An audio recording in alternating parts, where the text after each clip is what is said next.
Ives Ulysses was the first of the three fights? Yes. In order? Beating the Hammer. So last night, HBO, along with Golden Boy, Frank Warren, and something called Eye of the Tiger Management, which is just the dumbest.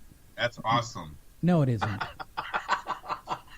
Okay, so Rocky, we've had talks about this on other shows. The biggest Hold on, influence in boxing ever. I think we talked about it once this year, how it works.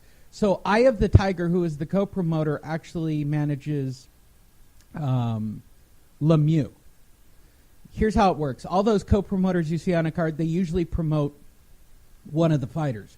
So they get their name thrown up on the banner. The big promoter of this was actually Frank Warren and Golden Boy. Of course, yes, They were the big money behind it. They pay for all. They pay to turn the lights on, right? Sold out.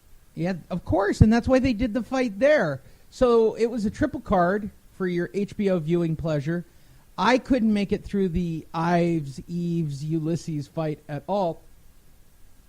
However, Ulysses scores a knockdown in each of the first three rounds. This Yves Ulysses dude goes on to win the fight 99-88, to which shithead Kellerman and I'm too old for this sport, Jim Lampley, go on to explain, what round do you suppose they gave to him as a courtesy round?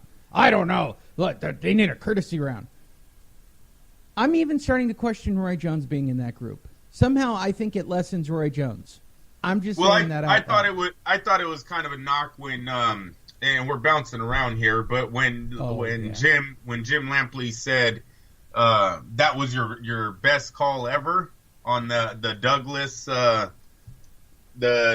fight when the young man got knocked out, Lee, by O'Sullivan. Yeah. I mean, come on, Roy's had some great calls this year. That Canelo, anyone want to hear someone who really knows what they're talking about? No, but he wasn't towing the company line. We'll get into it because they did it again last night.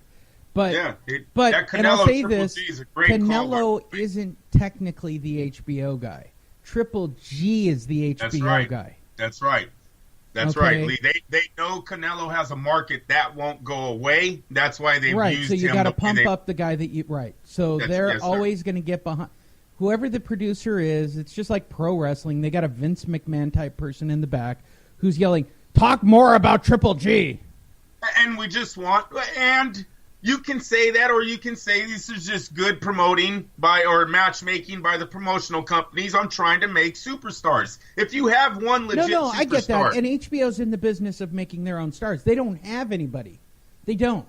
They got Billy-Joe-Saunders. I mean, and don't get me wrong, you got an undefeated fighter who they literally talked up Billy-Joe-Saunders like he would destroy Canelo or Triple G based on his skill. Lee, let me tell you, on the promotional side of this thing, De La Hoya did not want Billy Joe to win this fight. This is you are gonna double end the deal if you get Lemieux to win this fight, and then that he already had Lemieux's promotional company and ties with him. That would have made the Canelo Lemieux fight easy to make. They sell out Canada.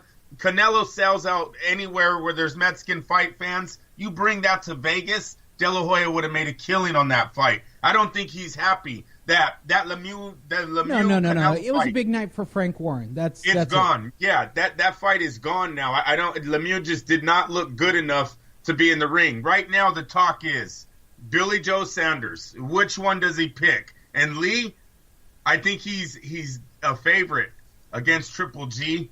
I think him and Canelo's 50-50. Max Kellerman, calm down. We'll get to your fight in a minute. Okay.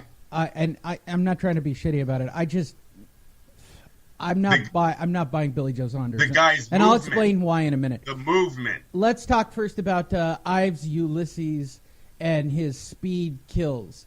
All right, so this guy comes in. He's just a rocket ship who basically is all over the place.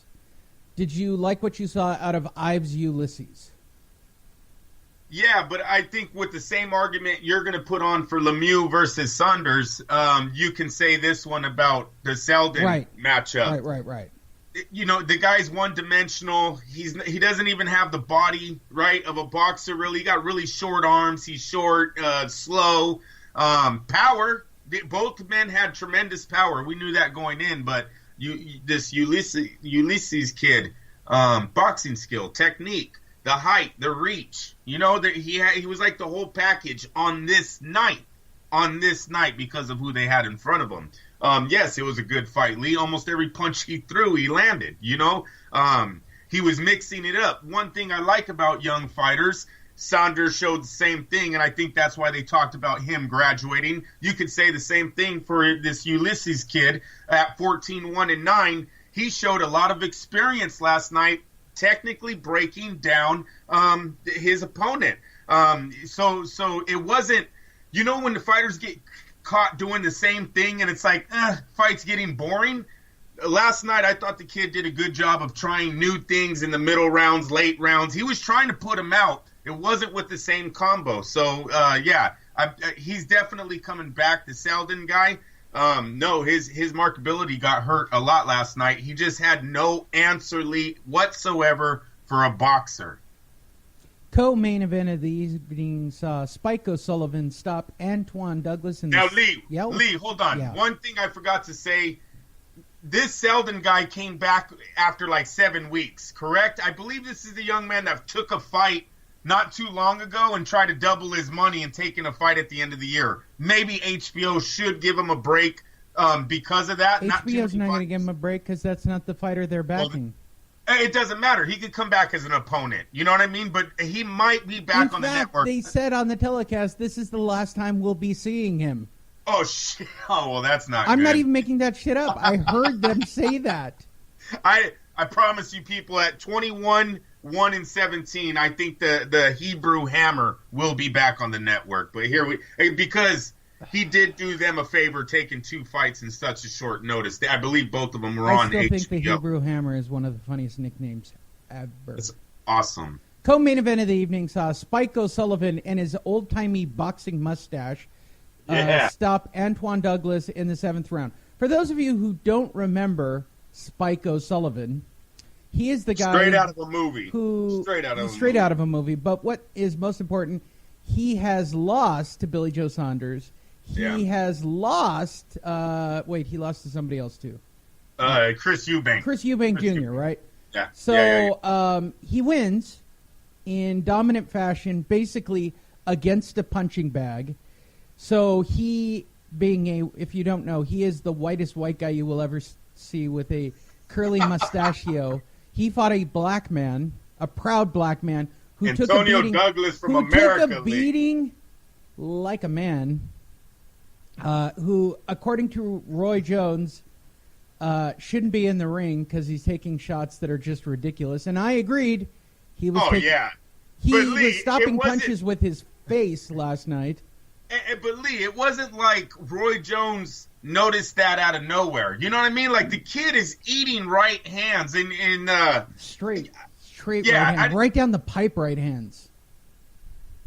The guy's from Cork, Ireland. So he's from a very white place, Lee. So you can't. Wait, I'm going to tell you why this fight's important. White. It's important for HBO and his to build. Name is Spike.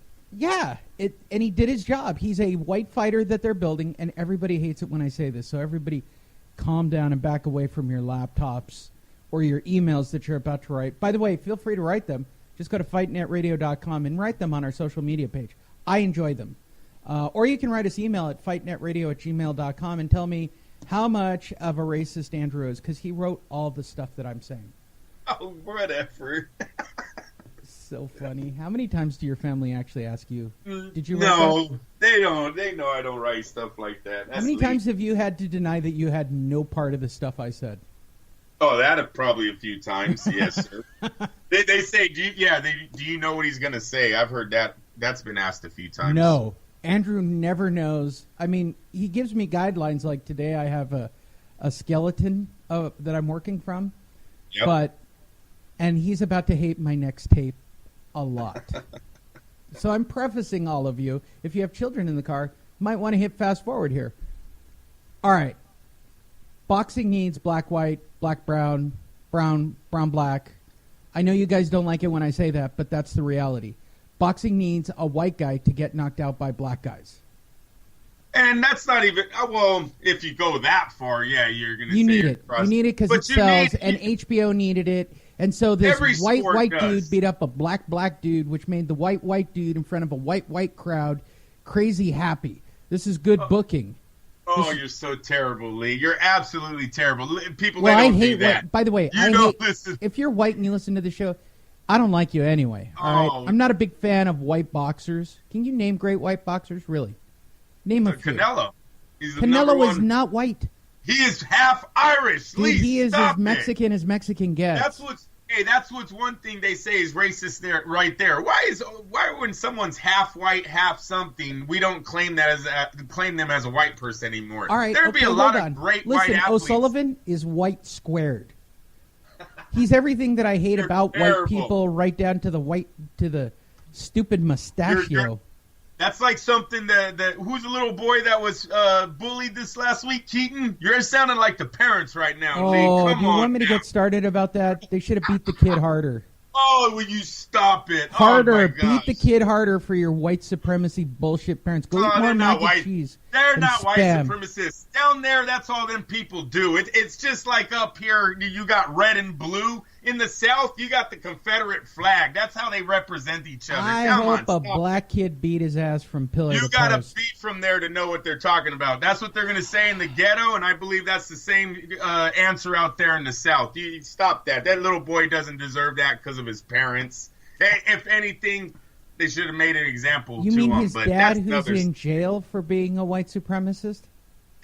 Come on, he's got white boy tattooed on him. What the hell is he supposed to have? Brown pride? You know how many of my friends over here have brown pride tattooed? Viva la raza? I mean, come on, we don't go, oh my God, you're a supremacist. Oh my God. No, but I can identify the Raider fans pretty easily that way. Yeah, the dude had like badass white boy on him. Come on, that's not. Yeah, that's exactly, Lee. That's not. Who gets by the way, who gets that shit tattooed on him? That and a Raider tattoo. Do you have a Raider tattoo? Are you that crazy? Yes. Oh my God! I got it when I was 19 years old. It went on my arm. Do you regret it?